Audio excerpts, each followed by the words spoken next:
Welcome back to ಪ್ರೇಮಾಸ್ kitchen ಕ್ರಾನಿಕಲ್ಸ್ಗೆ ಸ್ವಾಗತ. ನೋಡಿ, ಇಲ್ಲಿ ನಾನಿವತ್ತು ವೆಜ್ ಬಿರಿಯಾನಿ ಮಾಡ್ತಾ ಇದ್ದೀನಿ. ತುಂಬಾ ಸಿಂಪಲ್ ಆಗಿ ಲಂಚ್ ಬಾಕ್ಸ್ಗೆ ಅದು ತುಂಬಾ ಚೆನ್ನಾಗಿರುತ್ತೆ. ತುಂಬಾನೇ ಟೇಸ್ಟಿ ಆಗಿರೋಂಥ ಕಲರ್ಫುಲ್ ಆಗಿರುವಂತ ವೆಜ್ ಬಿರಿಯಾನಿ ಇವತ್ತು ನಾನು ಮಾಡಿ ನಿಮಗೆ ತೋರಿಸ್ತಾ ಇದ್ದೀನಿ. ತುಂಬಾ ಟೇಸ್ಟಿ ಆಗಿದೆ. ನಾನಿಲ್ಲಿ ಕುಕ್ಕರ್ ಬಳಸಿಲ್ಲ, ಒಂದು ಪಾತ್ರೆಯಲ್ಲಿ ಮಾಡಿ ತೋರಿಸ್ತಾ ಇದ್ದೀನಿ. ಹೇಗೆ ಬಂದಿದೆ ಅಂತೇಳಿ ಕಮೆಂಟ್ ಮಾಡಿ. ಹೊಸಬ್ರು ನಮ್ಮ ಚಾನಲ್ ನೋಡ್ತಾ ಇದ್ರೆ ಸಬ್ಸ್ಕ್ರೈಬ್ ಮಾಡ್ಕೊಂಡು ನೋಡಿ. ಆದಷ್ಟು ಜನರಿಗೆ ಶೇರ್ ಮಾಡಿ, ಲೈಕ್ ಕೂಡ ಮಾಡಿ. ನೋಡಿ ಎಷ್ಟು ಕಲರ್ಫುಲ್ ಆಗಿ ಎಷ್ಟು ಚೆನ್ನಾಗಿ ಬಂದಿದೆ. ಇದನ್ನ ಹೇಗೆ ಮಾಡೋದು ಅಂತ ಹೇಳಿ ನೋಡ್ಕೊಂಡ್ ಬನ್ನಿ. ಸಿಂಪಲ್ ಪದಾರ್ಥ, ಮನೆಯಲ್ಲಿ ಇರುವಂತ ಪದಾರ್ಥದಿಂದನೇ ನಾನು ಇಲ್ಲಿ ನಿಮಗೆ ಮಾಡಿ ತೋರಿಸಿದ್ದೇನೆ. ಹೇಗೆ ಮಾಡೋದು ಅಂತೇಳಿ ನೋಡೋಣ ಬನ್ನಿ. ನೋಡಿ, ಇಲ್ಲಿ ಎರಡು ಬೌಲ್ನಷ್ಟು ಅಂದ್ರೆ ಒಂದು ಗ್ಲಾಸ್ನಷ್ಟು ತಗೊಂಡಿದ್ದೇನೆ ನಾನಿಲ್ಲಿ ಬಿರಿಯಾನಿ ರೈಸನ್ನು. ಅಂದರೆ 2 ಬೌಲ್ ಆಗುತ್ತೆ. ಅದು ಕ್ಲೀನ್ ಮಾಡಿ ತೊಳಿತಾ ಇದ್ದೀನಿ. ಒಂದು 10 ನಿಮಿಷ ಇದು ಚೆನ್ನಾಗಿ ನೆನೆಯಲಿ ನಮಗೆ. ನೋಡಿ, ಇಲ್ಲಿ ನೀರು ಸಹ ಕುದೀತಾ ಇದೆ. ನೀರು ಕುದಿಯುವಾಗ ಒಂದು ಪುಲಾವ್ ಎಲೆನ ಹಾಕ್ತಾ ಇದ್ದೀನಿ. ನೀರಿಗೆ ಹಾಕ್ತಾ ಇದ್ದೀನಿ ನಾನಿಲ್ಲಿ. ಇದಕ್ಕೆ ಸ್ವಲ್ಪ ಚಕ್ಕೆ, ನೋಡಿ ಒಂದಿಷ್ಟು ಚಕ್ಕೆನ ಹಾಕ್ತಾ ಇದ್ದೀನಿ. ಚಕ್ಕೆ ಮತ್ತು ಹಾಗೆ ಇದಕ್ಕೆ ಕಾಳುಮೆಣಸು, ಒಂದು 5-6 ಕಾಳುಮೆಣಸನ್ನು ಹಾಕ್ತಾ ಇದ್ದೀನಿ ನಾನು. ಇದಕ್ಕೆ ಸ್ವಲ್ಪ ಒಂದು ಅರ್ಧ ಟೇಬಲ್ ಸ್ಪೂನ್ ಅಷ್ಟು ತುಪ್ಪ ಕೂಡ ಆ್ಯಡ್ ಮಾಡ್ತಾ ಇದ್ದೀನಿ. ನೋಡಿ, ತುಪ್ಪ ಹಾಕಿದರೆ ತುಂಬ ಚೆನ್ನಾಗಿರುತ್ತೆ. ತುಪ್ಪ ಇಲ್ಲ ಅನ್ನೋರು ಎಣ್ಣೆ ಕೂಡ ಹಾಕೋಬೋದು. ನೋಡಿ, ನಾನು ಏನಿಲ್ಲಿ ಅಕ್ಕಿ ನೆನೆ ಇಟ್ಟಿದ್ನೆಲ್ಲ ಅದರದ್ದು ನೀರೆಲ್ಲ ಬಸಿದು ಇದಕ್ಕೆ ಹಾಕ್ತಾ ಇದ್ದೀನಿ. ನೋಡಿ, ಕುದಿ ನೀರಿಗೆ ಹಾಕ್ತಾ ಇದ್ದೀನಿ. ನೋಡಿ, ಒಂದು 5 ನಿಮಿಷ ಇದು ನಮಗೆ ಬಾಯ್ಲ್ ಆಗಲಿ, ಚೆನ್ನಾಗಿರುತ್ತೆ. 5 ನಿಮಿಷ ಬಾಯ್ಲ್ ಆದಮೇಲೆ ತೋರಿಸ್ತೇನೆ ನಿಮ್ಗೆ ಕುದೀಲಿ. ಅದು ಅಲ್ಲಿ ಅಕ್ಕಿ ಬಾಯ್ಲ್ ಆಗ್ತಾನೆ ಇರುತ್ತೆ. ಬಾಯ್ಲ್ ಆಗಲಿ. ಇಲ್ಲಿ ನಾನು 1 ಕಪ್ಪು ಮೊಸರನ್ನ ತಗೊಂಡಿದ್ದೇನೆ. ಅದಕ್ಕೆ ನಾನು ಇಲ್ಲಿ ಒಂದು 1/4 ಟೀ ಸ್ಪೂನ್ ಅಷ್ಟು ಅರಿಶಿನ ಹಾಕ್ತಾ ಇದ್ದೀನಿ. ಅರ್ಧ ಟೀ ಸ್ಪೂನ್ ಅಷ್ಟು ಗರಂ ಮಸಾಲೆ, ಅರ್ಧ ಟೀ ಸ್ಪೂನ್ ಅಷ್ಟು ಧನಿಯಾ ಪೌಡರ್, ಬಿರಿಯಾನಿ ಮಸಾಲೆ 1 table spoon, 1 table spoon chilli powder. ನೋಡಿ, ಇದನ್ನು ನಾವೀಗ ಚೆನ್ನಾಗಿ ಮಿಕ್ಸ್ ಮಾಡಬೇಕಾಗುತ್ತೆ.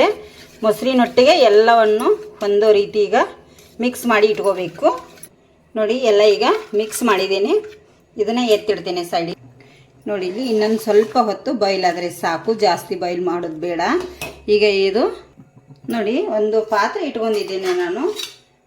ಇಲ್ಲಿ ಅದಕ್ಕೆ 2 ಟೇಬಲ್ ಸ್ಪೂನ್ ಅಷ್ಟು ಎಣ್ಣೆ ಕೂಡ ಹಾಕ್ತಾ ಇದ್ದೀನಿ. ನೋಡಿ, ಎಣ್ಣೆ ಬೇಡ ಅನ್ನೋರು ತುಪ್ಪ ಕೂಡ ಹಾಕೋಬಹುದು ನೀವು, ಚೆನ್ನಾಗಿರುತ್ತೆ. ನೋಡಿ, ಇದಕ್ಕೆ 1 ಟೇಬಲ್ ಸ್ಪೂನ್ ಅಷ್ಟು ಜೀರಿಗೆ ಹಾಕ್ತಾ ಇದ್ದೀನಿ. ನೋಡಿ, ಜೀರಿಗೆ ಫ್ರೈ ಆಗ್ತಾ ಇದೆ. ಅದಕ್ಕೆ 1 ಈರುಳ್ಳಿ ದೊಡ್ಡದು ಕಟ್ ಮಾಡಿ ಕೂಡ ಹಾಕ್ತಾ ಇದ್ದೀನಿ ನಾನು ಇಲ್ಲಿ. ಇದನ್ನ ಈಗ ಚೆನ್ನಾಗಿದು ಫ್ರೈ ಆಗಬೇಕು ಇದರಲ್ಲೇನೆ. ಈಗ ಇಷ್ಟು ಫ್ರೈ ಆಗಿದೆ. ಇದಕ್ಕೆ ಕಟ್ ಮಾಡಿಟ್ಟಿರೋಂಥ 1 ಟೊಮೆಟೊನ ಕೂಡ ಹಾಕ್ತಾ ಇದ್ದೀನಿ. ಉದ್ದವಾಗಿ ನೀವು ಕೂಡ ಕಟ್ ಮಾಡ್ಕೊಳ್ಳಿ. ಇದೇ ಥರ ವೆಜ್ ಬಿರಿಯಾನಿಗೆ ತುಂಬ ಚೆನ್ನಾಗಿರುತ್ತೆ ಇದು. ನೋಡಿ, ಇದಕ್ಕೆ ಉಪ್ಪನ್ನು ಕೂಡ ಸೇರಿಸ್ತಾ ಇದ್ದೀನಿ. ಎಷ್ಟು ಬೇಕೋ ಅಷ್ಟು ರುಚಿಗೆ ತಕ್ಕಷ್ಟು ಉಪ್ಪನ್ನು ಕೂಡ ಹಾಕ್ಕೊಳ್ಳಿ ನೀವು. ಇದನ್ನು ಕೂಡ ಈಗ ಮಿಕ್ಸ್ ಮಾಡ್ಕೊಂಡ್ಬಿಡ್ತೀನಿ ನಾನು ಇದರೊಟ್ಟಿಗೆ. ಆದಷ್ಟು ಬೇಗ ಫ್ರೈನೂ ಕೂಡ ಆಗುತ್ತೆ, ಉಪ್ಪು ಎಲ್ಲರೊಟ್ಟಿಗೂ ಹೊಂದ್ಕೊಳ್ಳುತ್ತೆ. ನೋಡಿ, ಈಗ 1 ಕಾಯಿ ಮೆಣಸನ್ನು ಕಟ್ ಮಾಡಿ ಹಾಕ್ತಾ ಇದ್ದೀನಿ. ನಾವು ಚಿಲ್ಲಿ ಪೌಡರನ್ನು ಕೂಡ ಹಾಕಿರ್ತೀವಿ. ಕಾಯಿ ಮೆಣಸು ಬೇಕಾದರೆ ಹಾಕ್ಕೊಳ್ಳಿ, ಬೇಡಾದರೆ ಬಿಡಿ, ಆಪ್ಷನಲ್ ಅದು ನಿಮಗೆ. ನೋಡಿ, ಈ ಸಮಯದಲ್ಲಿ ಇದಕ್ಕೆ ನಾವೇನು ಮಿಕ್ಸ್ ಮಾಡಿಟ್ಟಿದ್ದೀವಲ್ಲ ಮೊಸರು, ಅದನ್ನೆಲ್ಲವನ್ನು ಮಿಕ್ಸ್ ಮಾಡ್ಕೊಳ್ಳಿ. ಸ್ಲೋ ಇಟ್ಕೊಳ್ಳಿ ಗ್ಯಾಸು, ಹೈ ಇಡ್ಲಿಕ್ಕೆ ಹೋಗಬೇಡಿ. ನೋಡಿ, ಈಗ ಇದಕ್ಕೆ ಸ್ವಲ್ಪ ನೀರು ಹಾಕ್ತೇನೆ. ನೋಡಿ, ಈ ಸಮಯದಲ್ಲಿ ಇದಕ್ಕೆ ನಾವು ಇಲ್ಲಿ 1 ಬಟಾಟಿನ ಈ ಥರ ಕಟ್ ಮಾಡಿ ನೀರಿಗೆ ಹಾಕಿದ್ನಿ. ಇದು ಕುದಿಯುವಾಗ ನಾವು ಹಾಕಬೇಕು. ಈಗ ತುಂಬ ಹಣ್ಣಾಗಿ ಬೇಯಬಾರ್ದು ಇದು ಪೀಸು. ನೋಡಿ, ಈಗ ಸ್ವಲ್ಪ ಇದು ಕುದೀಲಿ ಈ ಪೀಸ್ಗಳ. ನೋಡಿ, ಈಗ ಒಂದು 50% ಅಷ್ಟು ಆಲೂಗಡ್ಡೆ ಬೆಂದಿದೆ. ಇದಕ್ಕೆ ನಾನೀಗ ಏನು ಹಾಕ್ತೀನಿ ಅಂದರೆ ಬೇಯಿಸಿಟ್ಟಿರುವಂಥ ಅಕ್ಕಿನ ಎಲ್ಲವನ್ನು ಬಸಿದಿದ್ದೇನೆ, ನೀರಿಂದ ಹೊರ ತೆಗೆದಿದ್ದೇನೆ, ಅದನ್ನೇ ಹಾಕ್ತಾ ಇದ್ದೀನಿ. ನೋಡಿ, ಈ ಥರ ಎಲ್ಲ ಕಡೆ ನಾವು ಹಾಕಬೇಕಾಗತ್ತೆ.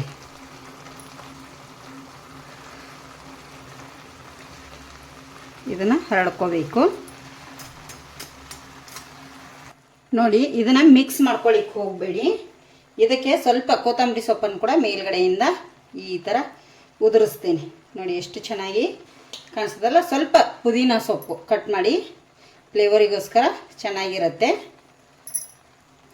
ಇದನ್ನು ಒಂದು 2 ರಿಂದ 3 ನಿಮಿಷಗಳ ಕಾಲ ಸ್ಲೋ ಉರಿಯಲ್ಲಿ ಬೇಯಿಸ್ಕೊತೇನೆ. ಒಂದು 3 ರಿಂದ 4 ನಿಮಿಷ ಬೇಯಿಸಿದ್ದೇನೆ. ಇದನ್ನು ಮಿಕ್ಸ್ ಮಾಡಿದ್ದಿಲ್ಲಲ್ಲ ನಾವು, ನೋಡಿ ಈಗ ಎಷ್ಟು ಚೆನ್ನಾಗಿ ಉದುರಾಗಿ ಬಂದಿದೆ. ಈಗ ಇದನ್ನು ನಾವು ಮಿಕ್ಸ್ ಮಾಡ್ಕೋಬಾರ್ದು. ಹಾಗೆ ನೋಡಿ ಇಲ್ಲಿ ಸೈಡಿಂದ ನಿಮಗೆ ತೆಗೆದು ತೋರಿಸ್ತಾ ಇದ್ದೀನಿ. ನೋಡಿ ಯಾವ ಥರ ಬಂದಿದೆ, ಕಲರಾಗಿ ತುಂಬ ಚೆನ್ನಾಗಿ ಬಂದಿದೆ. ಸರ್ವ್ ಮಾಡಿ ತೋರಿಸ್ತೇನೆ. ನೋಡಿ ಇಲ್ಲಿ ಈ ಥರ ಇದೆ ನಮ್ಮದು ವೆಜ್ ಬಿರಿಯಾನಿ. ಸೂಪರಾಗಿ ಸಿಂಪಲ್ಲಾಗಿ ವೆಜ್ ಬಿರಿಯಾನಿ ಮಾಡಿದ್ದೇನೆ. ನೋಡಿ ಎಷ್ಟು ಉದುರಾಗಿ ಎಷ್ಟು ಚೆನ್ನಾಗಿ ಬಂದಿದೆ.